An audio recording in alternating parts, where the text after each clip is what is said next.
Olá!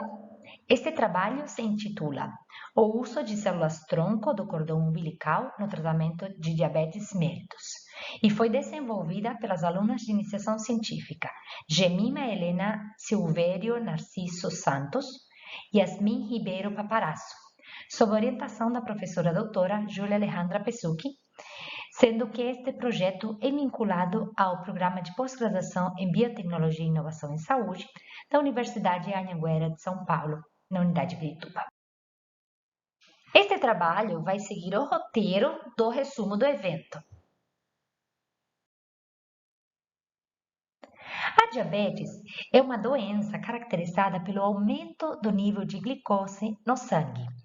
Atualmente no Brasil, estima-se que existem mais de 32 milhões de pessoas com essa doença, sendo que esse aumento constante no nível de glicose pode levar ao desenvolvimento de complicações e aumento de custos públicos destinados ao tratamento dessas complicações ou dessa doença.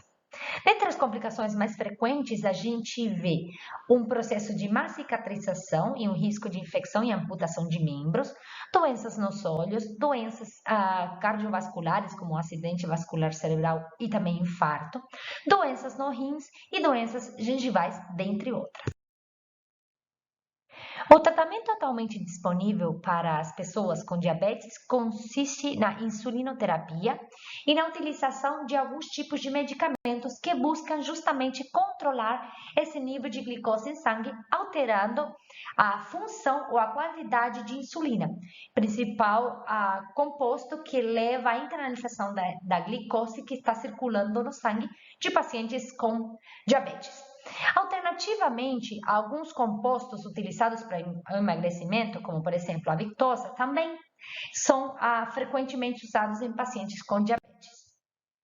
No entanto, nos últimos anos, a gente tem visto uma mudança e um avanço científico-tecnológico buscando novas alternativas terapêuticas. Nesse contexto, o objetivo desse trabalho foi discutir a classificação da diabetes mellitus e analisar o potencial das células-troncos como alternativas terapêuticas para a diabetes mellitus.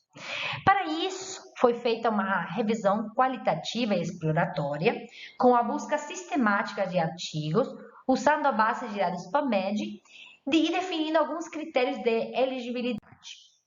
Para determinar, explorar e discutir os subtipos de diabetes mellitus, foram usadas as palavras-chave referidas como a Diabetes Mellitus Classification, em inglês, pelo site que a gente estava usando de busca, e foi encontrado, dentre as diversas pesquisas que resultaram, foi encontrado o artigo com melhor adição, que foi o do Peter Seemann, de 2019. Para explorar e discutir o uso das células-tronco na diabetes, foram compilados artigos científicos que eram identificados usando as palavras-chave stem cells e diabetes mellitus, sendo que o artigo mais relevante e que foi incluído nesse estudo é o do Kassen e Kamal de 2020. Todas as pesquisas foram feitas utilizando apenas os últimos 2 anos para trazer informações novas e relevantes sobre o A diabetes mellitus pode ser classificada em diversos subtipos. A principal e mais conhecida classificação é a que está aqui na tela, que corresponde à diabetes mellitus tipo 1, que se caracteriza por uma falha na função das células betas pancreáticas, então há uma deficiência de insulina, e acomete geralmente jovens, ou é diagnosticada principalmente em pessoas mais jovens. Enquanto que a diabetes mellitus tipo 2 é associada à síndrome metabólica, então é frequente em pessoas com obesidade e se caracteriza por uma resistência à insulina. Então, a insulina está presente, porém, ela não funciona de maneira correta. Dentre outros tipos de diabetes comum e conhecidos está a diabetes gestacional, que acomete pessoas durante a gestação, e o pré-diabetes, que é uma elevação contínua da diabetes.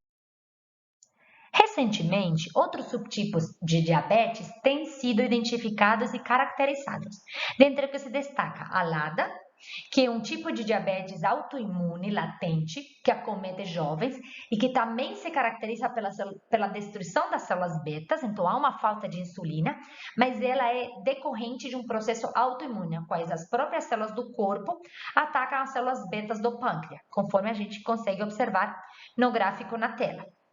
Por outro lado, a gente tem a subtipo MOD, que também é associado a um defeito celular, mas na verdade um defeito genético das células betas, então também não há produção de insulina. E a gente tem outros subtipos que são decorrentes de doenças exócrinas do pâncreas, associadas a síndromes e infecções, e também atualmente tem sido mais e mais relatado a diabetes mellitus, que é induzida por medicamentos.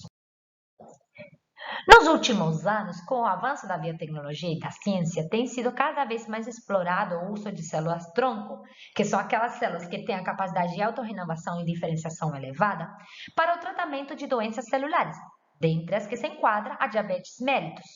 De fato, um estudo recente tem demonstrado que utilizar células-tronco do cordão umbilical, que não apresentam impedimentos éticos e são relativamente fáceis de obter, é altamente eficiente para o tratamento de alguns subtipos de diabetes, principalmente aqueles que se caracterizam por umas falhas nas células betas do pâncreas. Assim, com este estudo, a gente pode concluir que, de fato, as células-tronco podem ser utilizadas e exploradas cada vez mais como modalidade terapêutica para diabetes mellitus, que ela tem uma eficiência comprovada cientificamente para essa doença, porém que é fundamental conhecer a etiologia da doença, os subtipos da diabetes mellitus, para poder explorar essa potencialidade. Essas são as referências utilizadas nesse. E aqui fica o contato. Muito obrigada!